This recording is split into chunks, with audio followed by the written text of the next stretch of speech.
بسم اللہ الرحمن الرحیم۔ السلام علیکم ورحمۃ اللہ وبرکاتہ۔ انگنت اور بے پایاں درود و سلام اس ہستی پر جس نے زندگی گزارنے کا طریقہ یعنی ہمیں آداب زندگی سکھائے۔ اللہم صلی علی محمد وعلی آل محمد وبارک وسلم۔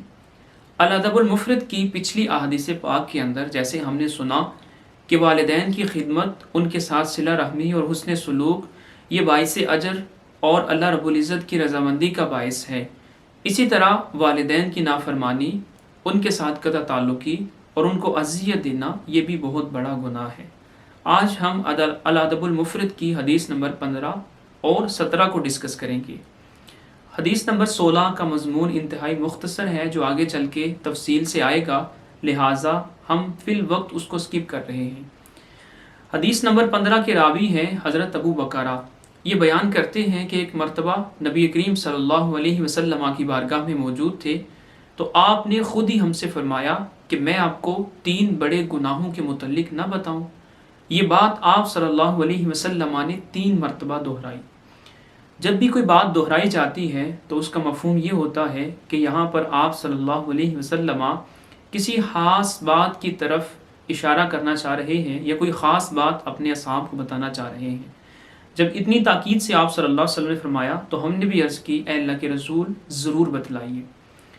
تو آپ صلی اللہ علیہ وسلم نے فرمایا کہ اللہ کے ساتھ شرک کرنا یہ بڑا گناہ ہے۔ دوسرے نمبر پہ آپ نے بتلایا کہ اپنے والدین کی نافرمانی کرنا یہ بھی کبیرہ گناہ ہے، بڑا گناہ ہے۔ آپ صلی اللہ علیہ وسلم نے 2 باتیں بتلائی۔ آپ ٹیک لگا کر بیٹھے تھے، پھر آپ سیدھے ہو کر بیٹھ گئے اور فرمایا جھوٹ بولنا بھی کبیرہ گناہ ہے۔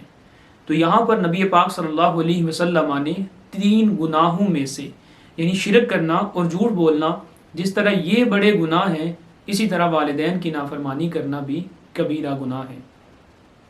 حدیث نمبر 17 کے راوی ابو طفیل ہیں۔ یہ بیان کرتے ہیں کہ میں نے حضرت علی المرتضیٰ رضی اللہ تعالی عنہ سے ایک مرتبہ سوال کیا کہ کیا آپ کے پاس کوئی ایسی بات ہے، کوئی ایسا راز ہے جس کو نبی پاک صلی اللہ علیہ وسلم نے آپ کے سوا کسی کو نہ بتایا ہو؟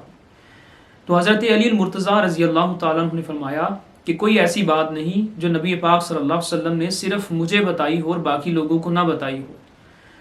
تو پھر آخر میں فرمایا کہ ہاں میرے پاس ایک ایسی بات ہے جو میری تلوار کے نیام میں موجود ہے۔ پھر حضرت علی المرتضیٰ رضی اللہ تعالیٰ عنہ نے اپنی نیام سے ایک کاغذ کا ٹکڑا نکالا جس پر نبی پاک صلی اللہ علیہ وسلم کی بات کو لکھا ہوا تھا۔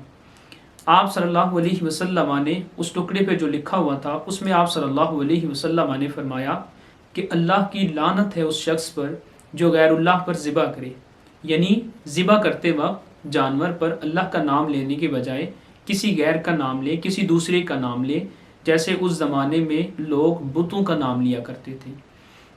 دوسرے نمبر پہ اس حدیث پاک کے اندر اس ٹکڑے پہ لکھا ہوا تھا کہ اللہ تعالیٰ لعنت فرمائے اس بندے پر جو دوسروں کی زمینوں کے نشانات کو چراتا ہے، یعنی اس کا مطلب ہے کہ جو دوسروں کی زمینوں پر ناجائز قبضے کرتا ہے اس پر بھی اللہ تعالیٰ کی لعنت ہو۔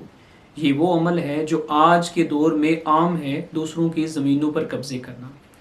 اور تیسرا عمل آپ صلی اللہ علیہ وسلم نے فرمایا کہ لعنت ہو اس شخص پر جو اپنے والدین پر لعنت کرے، یعنی پچھلی حدیث میں ہم نے پڑھ رکھا تھا کہ ایک شخص اپنے والدین کو اف بھی نہیں کہہ سکتا اور ان کو کسی بھی قسم کی اذیت نہیں دے سکتا، لیکن اگر کوئی بدبخت اپنے والدین کو لعنت کرے ان پہ تو فرمایا کہ نبی کریم صلی اللہ علیہ وسلم نے ہمیں بتلایا ہے کہ اللہ بھی اس پر لعنت فرماتا ہے۔